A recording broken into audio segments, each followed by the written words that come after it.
Welcome to the Insights to Communicate podcast with Adam Probalski, where market and opinion research come together with public affairs and PR. Welcome to the podcast, Nick Elliott with RumbleUp. They do texting, which sounds kind of boring, but I'm sure Nick is going to tell us why it's not in any way. Nick, welcome to the podcast. Hey, great to be here, Adam. Thank you. So I'd love to give you the opportunity to kind of tell us how you got to where you are today, Senior Vice President of texting for a texting platform focusing on politics, but I think you also do some government stuff too, and some other organizations. So maybe give us kind of a little glimpse into the journey of your kind of journey in the political world. Yeah, I have a very, very weird background. I always think, I was actually born in the Netherlands. My mom's Dutch, my dad's American. I came here, I was born in the Netherlands. I came here when I was 5, did not speak any English, which I got some hilarious stories from not being able to speak English for the first year of being in America, and cultural differences. But, that's neither here nor there. Graduated, we went to high school in America, graduated half year early from high school. Not because I was smart, but because I hated it. And I was like, time to go. And I ended up getting a job working at Geico for 5 years, selling insurance and getting an associate's degree that they paid for. It's a great experience. Got to meet Warren Buffett while I was there because he owns the company. Got to travel to Europe, take 2 months off and travel to Eurorail. But I was there for about 5 years, finished my associate's degree, and said, you know what? I want to go explore my European roots, and moved to Germany, where I lived with a friend for about a year. I was in Munich and Berlin. And then moved over to the Netherlands, was there for about 3 years, and came back to America one summer. And my dad's like, hey, I got this girl you need to meet. She's one of my interns, met her, and was like, oh my gosh, this is it. Problem was, I had to go back to the Netherlands for another year of school. So we did a long distance relationship, but then came back to America. And, it's funny, I always say to people, one of the things I discovered in Europe is my love for America. I love this country. It is just amazing. People always say it's so hard to get ahead in America, but it's hard to get in Germany, in the Netherlands, in China, in Japan, everywhere. But I think this country gives us so much opportunity. Anyway, had a couple random jobs, working a couple tech firms, and was there at one company for about 3 years. And my wife at the time was working at the National Rifle Association, being their digital director. And she's like, hey, we're using this product for this company called UCampaign. You should go talk to this guy. He's awesome. And Thomas, CEO of UCampaign / what is now RumbleUp, I met him. We had a conversation, and I was like, and my wife's like, yeah, just go work here. And I was like, oh, I can go work at the startup. Who knows? It might fail in 6 months, but it's just better than the job I hate right now. And it's been almost 8 years at this point, and it has been. I got an associate's degree over the last 8 years, and I really think that RumbleUp, yes, I got an MBA, but the RumbleUp, UCampaign experience over the last 8 years has been a real life MBA. UCampaign was building apps for politicians, so we did the Brexit app, Trump's app in 2016, National Rifle Association. We were in about 15 different countries with different political parties, but there was not much money in that. And in the middle of 2017, Hustle, which was the big company on the left, who had decided to not be bipartisan, they were only going to go work with Democrats now. And we said, hey, we love this technology. Let's just build it. And then we were the first company on the right to build a peer-to-peer texting platform, which we launched at the end of 2017. And things have skyrocketed since then. So first, I'll say this: you're remarkably, animated for someone who's Dutch. Everything, Dutch people are usually very subdued in their, not a lot of smiling, not a lot of animation, not a lot of so you're somehow America rubbed off, kind of erased some of that in your DNA, I guess. USA, anyway. But okay, so let's talk first off. I want to get deep into texting in a minute, but it's kind of like in government. There's no Republican or Democratic way to fix a pothole. like, what is it about texting that means that makes you a Republican company? Like, why is that a thing? Why can't anyone hire you? Why can you only work for Republicans? Sure, sure. And I know, I mean, I think the big thing is that there's so much data that gets processed through our system. People are uploading their phone numbers, they're having conversation with voters, things like that, and you know, they don't they don't want to share that with anyone. And so I think that's really why it's been siloed off. There are a couple of vendors out there who are, bipartisan. But I think Republicans, especially in the tech space, really have that split. They want to work with Republicans who know their issues, that care about them, and they're going to have those conversations. Okay, fair enough. So, I suggested texting is boring. I know it's how we communicate, though, right? It's I always explain to people that if you take your phone, uh, at 90 probably plus percent of the communications you do on this thing is you tapping your thumbs on it rather than you putting it to your ear. So I totally get that that's like where you're reaching people, where you're reaching voters, where you're reaching constituents. Um, and but like, okay, I send a text message and then I get one back and then I text it back, but then I think you do video. So like, get me excited, or get our Sure. listeners excited about texting in the context of politics in 3 minutes or less. It's very funny. When we were talking just now, you lift up your phone, and it made me think of the Public Affairs Council meeting, which I'm sure many of your listeners have gone to. And they recently had a conference, like their big conference, and I saw they posted a picture like, "Hey, we're starting," and everyone's sitting at their tables, and the speaker's up there, and everyone at their table. I'm just looking at everyone. I'm not looking at the speaker. I'm looking at the people at the tables, and they're all on their phones. And I was like, Right. okay, this is exactly what texting is. They're not paying attention to the speaker, which they paid probably $1,500 to go see. It's just like, no, we're going to be on our phones and texting with our friends and things like that. And that's the big thing. 98% of texts are read, and 90% are, read within 5 minutes. Um, it's a very quick way. It's that last inbox, that last inbox where, people go to make dinner plans, where, teenagers go, you, everyone's there. Um, Yeah. and so that's a huge thing right there. And look, I'm sure we've all gotten the fundraising text messages, saying, "Oh, have you betrayed us? Why aren't you giving money?" But there's still clever ways of doing it. I mean, even the other day, I got a text, and I know it was a fundraising text, but it literally said to me like, "Hey, you forgot to answer question 6 on this survey," and I was like, "Wait, what? Did I fill out a survey?" And then I was like, "Oh, it's a fundraising text," but it still got me there. Right. And especially outside of the fundraising space, because that's one of our, like, that's probably the smallest part of our business. Our business is a lot of, okay, like, for instance, one of the big things we do is like franking for different congressional offices and senate offices, where people are able to take like a 30-second you know floor speech that a congressman has given and text it out to constituents through their franking budgets. Oh, And it's a great way to just, it's not, and that's not a that's not a partisan thing. It might be a Republican congressman sending that out, but it's still getting sent out to their constituents, and it's just like, hey, here's what I'm doing on Capitol Hill for you. right. Um, but then also, I mean, I remember, I think one of my favorite examples is Congressman Kevin McCarthy during COVID. He just texted everyone in his district, I think, I don't know, a month or two into COVID, and saying, "Hey, how's it going?" Just that. And I remember this one reply, and it was like, my wife and I have, been furloughed from our jobs, but luckily we have emergency savings, so we're doing okay. Thank you for checking. And the volunteer texts back saying, "Hey, I'm going to give his feedback to the congressman. Thank you so much." And the person texted back like, "Republican for life." And it's like, okay, that's a person you mark down, and like, don't ask them for money right now because they're furloughed. But in a few months, like, you can ask them to volunteer or whatever. And they love our congressman because of that, because he's like, "Oh, Kevin McCarthy checked in on me." I love those creative approaches to it.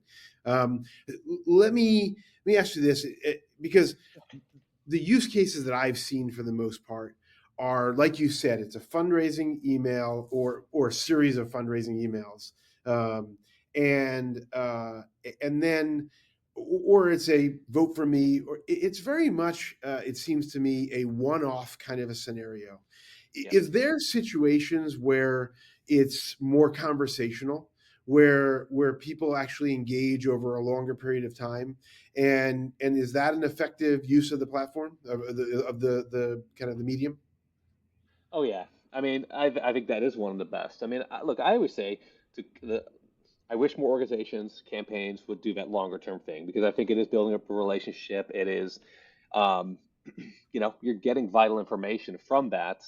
Um, that's a huge thing right there. But I say at a minimum, I tell campaigns, and I don't know if we're all doing it, but I say to them, just go in there and look at the replies because there is Sure. gold all the time. I mean, we had a ballot measure we're working on, and this person texted back saying, "Hey, is this a real person?" And the campaign, responded saying, "Yes, it is. I'm sorry to bother you." And the guy wrote back saying, "Hey, you're not bothering me. I write the largest blog on this issue. I have 10 people want to write about it. Also, could you like contact me?" And the campaign did their due diligence, the ballot measure, saw it was a real person, and started working with them to help try to pass that ballot measure. And so that's the kind of stuff that I'm talking about, where it could become, a real life example, and why I'm saying, hey, keep talking to people, answer people's questions. Um, you know, I think another great one, talking about conversational, is Congressman Brian Mast down in Florida. He texted as himself. His volunteer sent it out, but he texted as, and people texted back saying, "Hey, is this really Congressman Brian Mast?" And the congressman picked up the phone and called each of those people up and was like, "Yes, it is." Talked to him for 30 seconds, and I always say, like, look, yes, you affected that voter, but Right. they went to every one of their friends and family members like, "Oh my gosh, I got this random text today." I said, "Is it really him?" And he called me back. Like, that's winning you 4 or 5 votes right there. Um, and that's kind of the way you have to use it. I mean, I'll say, and then the same thing. People invited him to like 2 block parties, which he actually went to. People asked, "Hey, I'd love to meet you. How do I meet you?" They invited those people out to a primary night viewing party. It's those kind of things where it really goes from just a text message to real life. Actually, I'll tell you one other great story, and I have a ton of these, but Yeah, I love them. it's that extra step when people actually do this. So we had a congressman, I forget what state it was. It was last year. The district got changed with redistricting, and he was pretty safe in the state. But he's like, "Look, I got some new areas," and the guy was going to be at like 5 different July 4th parades. So he texted the people in those new areas saying, "Hey, I'm going to be here." People ran up to him at the parades and was like, "Oh my gosh," with their phone in their hands, showing him, "Look, I got your text message. Thanks for inviting me to the parade." Um, Right. and look, as you can see, I'm lighting up because of this, because it does excite me when people take that extra step and not just give me money, vote for me. It's okay, taking that extra step and really thinking about it. The connection itself. That's great. Yes. Yep. Um, okay, so let's talk a little bit about government. So it seems like you Yes. have some work for like public safety. We do public opinion research, and there's uh, uh, we ask all the time how constituents, how the public, especially for government clients, how they want to be Yes. communicated with. And depending on the community, mail is high on the list or email is high on the list, but texting is always in that mix. There's always an element of the population that says, just text me. If you have something to tell me and it's important, just text me. And I think a lot of governments might be kind of reticent to do that because they might feel like it's an intrusion, but that's just kind of how we communicate. So tell me about the work you all do on that front. Yeah, I mean, I talked earlier about franking. That's a huge thing. A lot of these, they have the budget. It's like, let's push out our message. And they can see all the replies and everything. And again, it's different from the campaign side. It's on the official side. Big thing we also did in 2020 was COVID tracking, like contact tracing. Um, you know, People would just follow up with people. So we did that in several counties in different states, to help stop the spread. Um, I think another thing for governments, and this is something that I had mentioned, is so on the PR advocacy side, what we're also doing, we're doing tons of work with advocacy groups, and we've actually built a tool that can basically, like, it's like patch through calling through text. Yeah. And basically, what we'll do is we will have a phone number which will forward to another number, um, basically any person's office. We did this one time with a local state rep, and we called him so much that he literally started picking up the phone saying Domino's Pizza, um, because he was just like inundated with phone calls. Right. And what's great about the tool is that one, not only can you see how many phone calls were made, but it'll actually tag those people so you can say, hey, these are my supporters. They're actually making the phone calls. And then three, you actually get to see like how long each of those phone calls which is on average like 45, 50 seconds. So it's a real phone call. It's not just, okay, 2 seconds and they hung up. Yeah. It's, real phone calls. And, it's especially when somebody's, bills are coming up, things like that.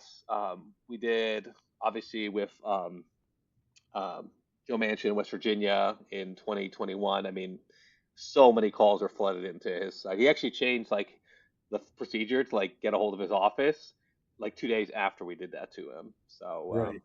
we think that was us. We're pretty sure that was us. That's really cool. So, I mean, I've seen patch through calls used, with a positive impact.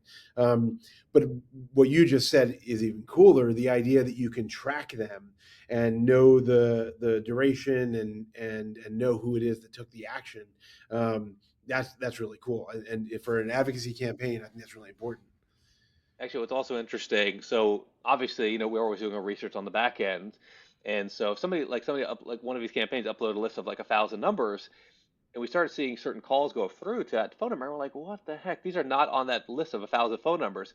Meaning, people took the text we sent them, forwarded it to friends, and said, "Hey, you need to call this." Like, yeah. So I mean, again, it's not like 1,000 more, but it's a couple dozen more, and you're like, oh, okay, well, that's great. So people are. It's not just that one person. They're also spreading the message to, hey, contact Joe Manchin or contact your local state rep or whatever.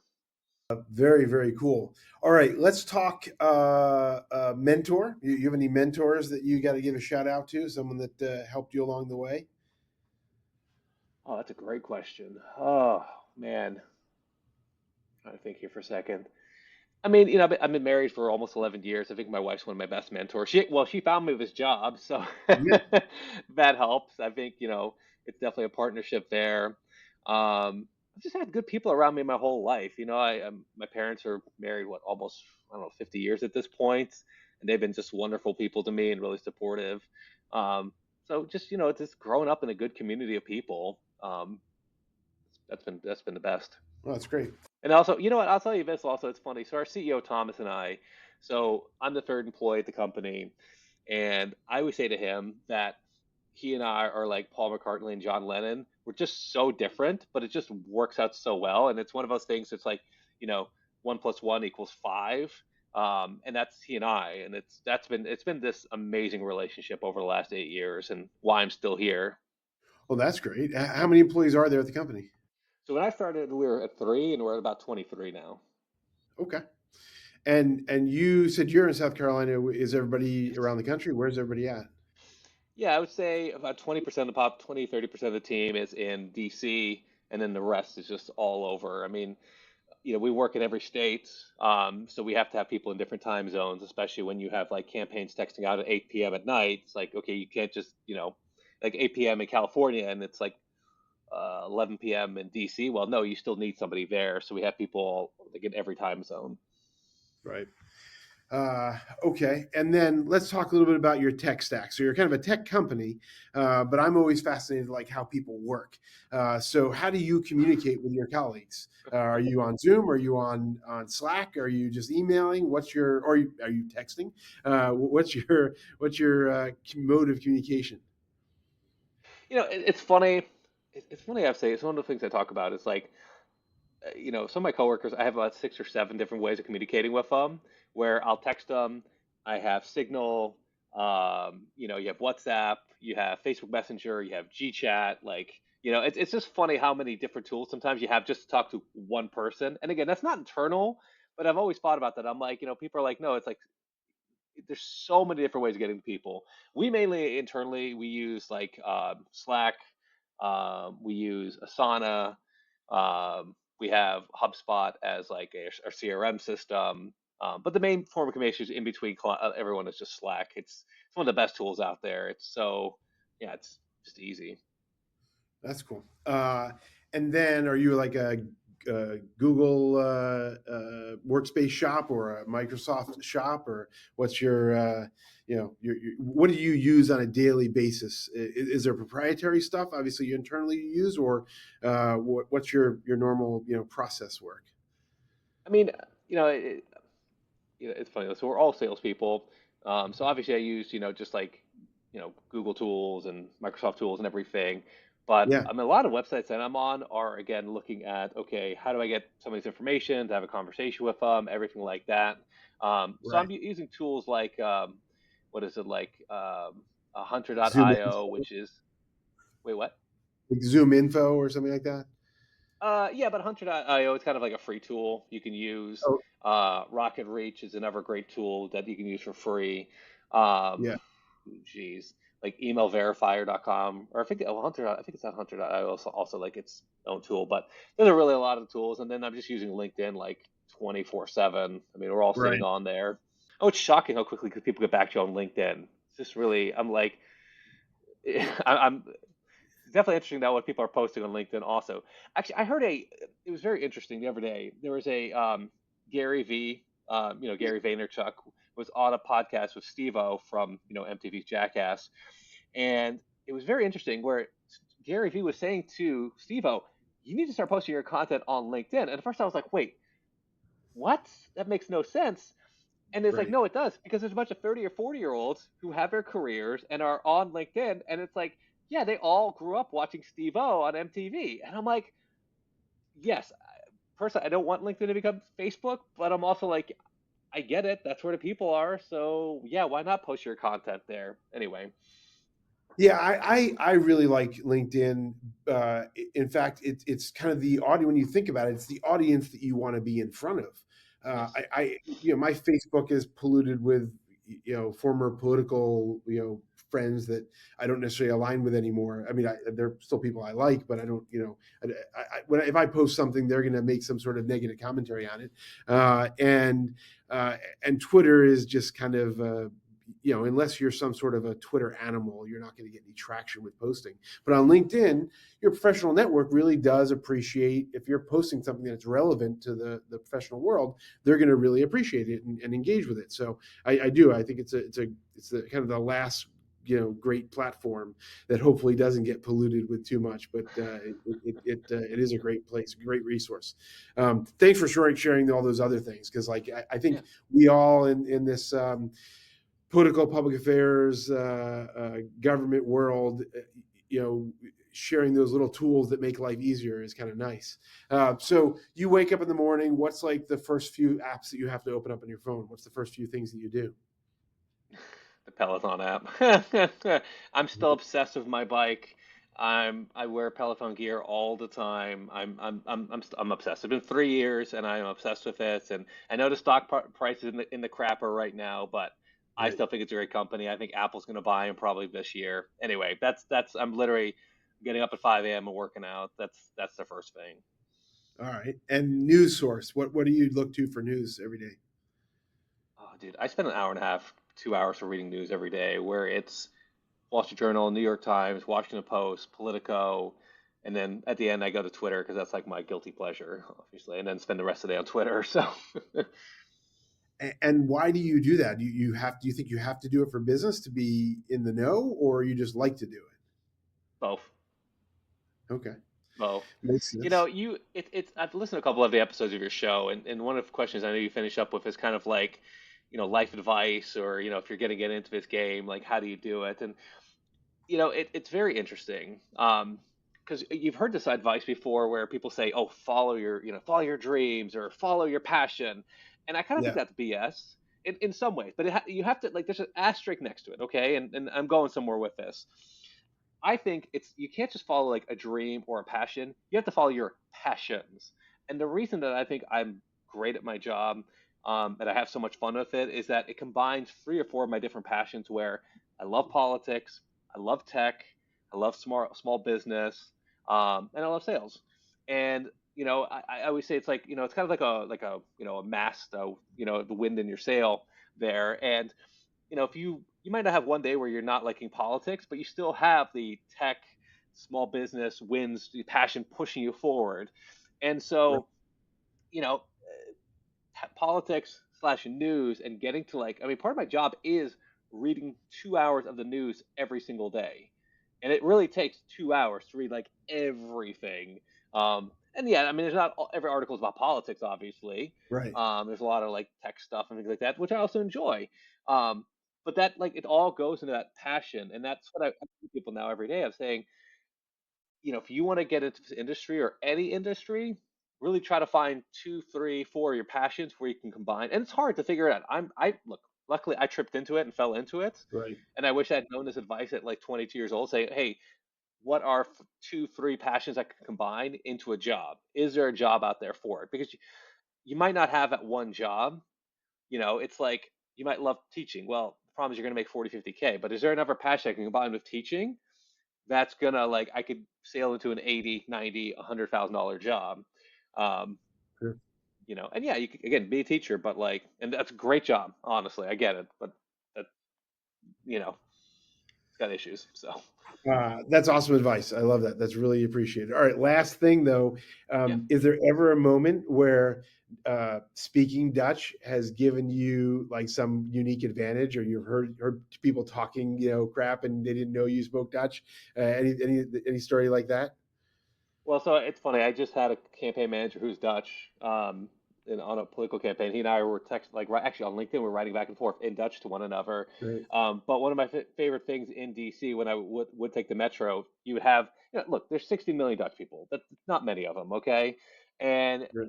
you'd be sitting on the metro. I'd be sitting on the metro, and I'd hear Dutch people talk about it'd be like a family Dutch tourist and just talking to himself, and I would just listen to the whole conversation, and then I'd be getting off the metro and they'd still be on the metro, and in Dutch I'd be like, say goodbye, like tot ziens, and they'd look at me like, oh crap, he just overheard our whole conversation, and they're talking like saying private stuff and things like that because they don't think Right. anyone speaks Dutch. Right. Whatever, and that's It happened just, many many times, but that's awesome. that's a fun. I love that. Fantastic. Well, awesome. Nick, thank you very much for being on the podcast, and we'll hope to keep the conversation going. Thanks, Adam. You're great. This has been Insights to Communicate with Adam Probalski, president of the woman and Latina-owned market and opinion research firm, Probalski Research.